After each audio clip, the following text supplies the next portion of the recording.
कितना हो गए आप सोच लीजिए। फिर उसको 20,000 का पास हो गया, 15,000 मिला, तो 5,000 तो नहीं मिला, उसका तो ब्याज लग रहा।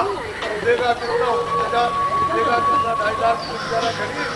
ये मतलब है कि मर गया दोनों तरफ से, मैंने भी मरा और मैंने भी। तो इसमें कोई कर्मचारी अधिकारी का दोष मत पड़िए किसी को, हमारी व्यवस्था ऐसा था उसका कोई नुकसान न हो जाए, मतलब ये, और सबका उसमें नाम हो और किसी की निंदा न हो, कोई आलोचना न हो, कोई किसी पर आक्षेप न लगे या किसी को मतलब ये न लगे, ऐसा रास्ता चलना चाहिए। ये तो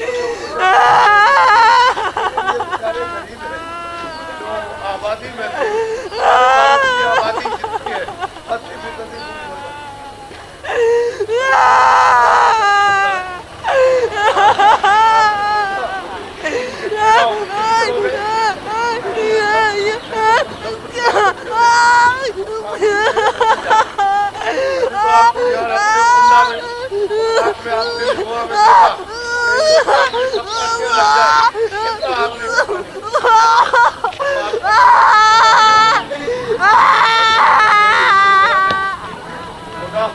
लेकिन आपने देखा, आपने अपनी आंखों से देखा और विचार किया, कोई भी नहीं।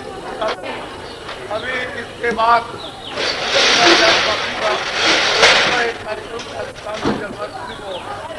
फिर दो उसमें मतलब करोड़ों का नारी वो अपना काम करेंगे और साथ ही साथ अपने कैंडिडेट का चयन भी करेंगे।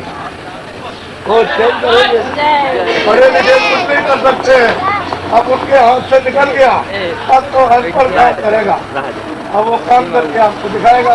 आप तो कह देते हो खजाना खाली हो जाएगा, बैंक खाली हो जाएगी, और मैं ये चिल्लाता हूँ कि कोई बैंक का नुकसान नहीं खजाने का और किसी को कुछ देना लेना नहीं, और इस संबंध में एक नया पैसा टैक्स नहीं लगेगा। तो आप लोग उसको समझते नहीं है, और जब ये कर देगा जो छोटा आदमी अनपढ़, तो आप कहोगे ये क्या है। वही तो चीज देखना चाहिए कि हिंदुस्तान में इतने पढ़े लिखे और मतलब यह है कि अपनी विद्या का उपयोग न कर सके और सब जटिल समस्याओं में ऐसे फंस गए कि जो घेरे से अपने ही नहीं निकल सकते हैं तो दूसरों को क्या निकालेंगे। तो वो आप करके आप चयन करो और कुछ नहीं करना है। इन छात्रों को, इनको भी विचारों को जो इतनी बड़ी संख्या में पढ़ते हैं, इनके लिए कुछ आपने सोचा?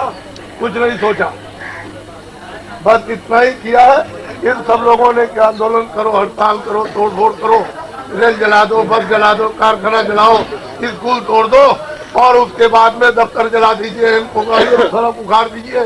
बस ये आपने 47 वर्षों में जो आपने किया है, कराया, उससे भारत की जो आमदनी थी वर्षों की वो सब खत्म हो गई। तो फिर ये बाहर से कर्जा ले आए, विदेशी कर्जा इतना भारत ने लिया है इनके लिए, ये गरीब है, ये गरीब है, ये गरीब, इतना ले आए कि उसका ब्याज नहीं दे सकते। कर्जा देना तो बहुत मुश्किल हो गया। अब क्या दे सकते हो? अब तो इतना ब्याज हो गया कि वही नहीं लौटा सकते हो। जब ब्याज ही नहीं विदेशी दे सकते हो तो वो कर्जा देना बहुत मुश्किल है। जब देखा कि ये भी नहीं होगा तो चलो भाई विदेशियों, पूंजीपतियों, तो वहाँ सरकारों से जाकर के कहा कि अपने अपने देश के पूंजीपतियों को हमारे भारत में भेजो और वो यहाँ करके अपना पूंजी का विस्तार करे, छोटे बड़े कारखाने लगाए। तो आपको सबको तो विश्वास सोचना चाहिए था कि भाई विदेशी आएंगे और आकर के यहाँ चारों तरफ कारखाना जमाएंगे, वो अपना अड्डा जमाएंगे, तो यहाँ देखेंगे देसी कारखानों में छोटे बड़ों में क्या इनमें बन रहा है। तो ये देख दाख करके और सब कुछ सर्वे करके और फिर वो अपना मतलब ये है कारखानों में सुंदर और बढ़िया और मजबूत और सस्ता माल जब तैयार करेंगे तो ये जो दुकानों पर देसी जो माल रखा हुआ है भारत का बना हुआ, ये तो महंगा है और घटिया है, और उसके बाद में मतलब ये कि खराब सुंदर नहीं है। तो वो सामान जो उनका रहेगा आप उसको लेने लगोगे, धीरे धीरे धीरे धीरे जब देखोगे घटिया सामान मजबूत नहीं है और महंगा है तो उसको खरीदोगे और वो क्या करेंगे कि जितनी लागत लगेगी उतने में बेचेंगे, उतने ही में बेचेंगे। तो आप उनका सामान मंगा के दुकानों पर रखोगे और ये सामान उधर कर दोगे और वो कारखानों में बनता है जमा हो जाएगा तो कारखाने जो बनाएंगे नहीं वो अपने स्वावलंबी हो जाएंगे, उसके कर्मचारी और मजदूर घर बैठ जाएंगे। तो जब इतने कारखाने चल रहे उसमें तो 100 में से तो 80 बंद हो ही गए। सारे देश के जितने कारखाने उसमें 80 बंद हो गए। तो वही लोग घर पर बैठे हुए हैं। ये बेचारे जो स्कूलों में जो छात्र पढ़ते हैं उनके लिए कभी आपने चिंतन किया? कभी ने इतने पढ़े लिखे होकर कभी इनके बारे में गहराई से रात को विद्या का अध्ययन करना चाहिए कि भाई इनका क्या होगा अगर ये पढ़ लिख के तैयार हो जाएंगे तो इनके लिए कोई काम कोई नौकरी तो कुछ नहीं। तो आपने बस ये है कि चलो जल्दी से विस्तार करो। तो क्या करेंगे जब बंद हो जाएगा कारखाना और दुकानों से माल उठ जाएगा तो उनका खरीदोगे। जब वो देख लेंगे क्या बस इनके कारखाने ये बंद हो गए, हमारा माल दुकानों पे बिकने लगा, तो सबसे महंगा कर देंगे और 1.5 बरस के अंदर सब इकट्ठा कर लेंगे। आप रह जाइएगा मलते हुए हाथ, किधर से काम मिलेगा, नौकरी किधर मिलेगी? इनको सोचिए। सही बात तो ये है कुंडा के लोगों है, मतलब कुंडा निवासियों, ये विदेशी जो है ये जो पूंजीपति वो नहीं है, विदेशी सरकारें भारत में अड्डा जमाने चारों तरफ से अड्डा जब जमा लेगी और फिर ये जो आप कहते हो कि वो बालक काम करते हैं, वो बच्चे काम करते हैं, जिनके माँ बाप नहीं है, जिनको रोजी रोटी नहीं मिलती है, वो बच्चा अगर काम करके और पालन पोषण करता और अपना पेट भरता है तो अंतर्राष्ट्रीय मामले में हमारे घरेलू मामले में बाहर के लोग तो हस्तक्षेप करने लगे। और मतलब ये है फिर जब आ जाएंगे चारों तरफ तो ये आकर के चारों तरफ अड्डा जमा कर ये जो बड़ी बड़ी पोस्ट के लोग हैं उनको धीरे सरका देके खरीद लेंगे, बस आपका खेत गुलाम हो जाएगा। इस बारे में आप लोग चिंतन कीजिए और उनसे ये कहिए मुहूर्त नहीं है भारत में पूंजी निवेश करने का, दोनों का, न इनका न उनका है। ये नुकसान हो जाएगा इनका भी और नुकसान उनका भी हो जाएगा। उनको रोक दीजिए। अपने सेठ साहूकारों को जो भी तहसीलों में और जिले में हो उनको बुलाकर मीटिंग, फिर सारे प्रांत की मीटिंग, सारे देश की मीटिंग कीजिए और उनसे कहिए कि हम तुमको पूरी सुविधा देंगे और इनकम टैक्स और सेल टैक्स इनमें सब में हम फ्री कर देंगे आपको और लेसन प्रणाली खत्म करेंगे। बोलो बैंकों से और खजाने तो रुपया नहीं देंगे, तुम कहीं से ले आओगे? तुम अरबों खरबों रुपया ले आओ, छोटा कारखाना बड़ा कारखाना लगा दो। अगर भारत के जो छोटे बड़े दुकानदार और सेठ साहूकार कहते हैं कि हम लाएंगे, आप जो है हमको सुविधा दे दीजिए, तो सेल टैक्स इनकम टैक्स को करो खत्म और जितने भी मतलब लेसन उनको खत्म कर दीजिए और इनसे ये कहिए कि आप कहीं से ले आइए, अब आपसे पूछा नहीं जाएगा और 10 महीने में छोटा और 14 महीने में बड़ा कारखाना लगा दीजिए, हम पूरी सुविधा देंगे आपको। ये कारखाना जब लग जाए तो इनसे पूछोगे आप क्या करोगे, कहेंगे आप भी बताइए। तो ये कहना चाहिए कि जितने भी छात्र स्कूलों में पढ़ते हैं इनको नौकरी और काम दे दो। एक समस्या ये जनशक्ति का दुरुपयोग हो रहा, वो तो आपकी जनशक्ति का उपयोग हो जाएगा और ये सब के सब छात्र इंगेज हो जाएंगे, कोई बेकार नहीं, उसी से तो आमदनी होगी। वो दूसरा कारखाना लगा देंगे और तोड़ फोड़ हड़ताल, ये आंदोलन घिराव धरना सारे देश के अंदर ये बंद कर दीजिए आप। हे बच्चा तभी तेरा उद्धार होगा, नहीं तो समय बड़ा खराब आ रहा। वो चंडी जो है मसाल लेकर के सारे विश्व में मुल्कों का दौरा कर रही है, वो आके राज को और सेठ साहूकारों के और जनता के धन को गायब कर देगी और भारत में भी आकर गायब करेगी। तो सारे विश्व के लोग यानी रोएंगे अखबार और रेडियो पर और जनता रोएगी। अरे जब सारे विश्व का निकलने लगे तो बाबा जी की सही बात को मान लेना, अभी सुन तो लो और नोट करके रख लो कि ये नहीं रहेगा तो बच्चा क्या करेगी चंडी, वो लड़ा देगी इसको इसको, इससे इसको, इससे इसको, उससे उसको। अरे क्या आग लगेगी, कैसा कोहराम मचेगा, आपको तो अभी कुछ पता है नहीं है।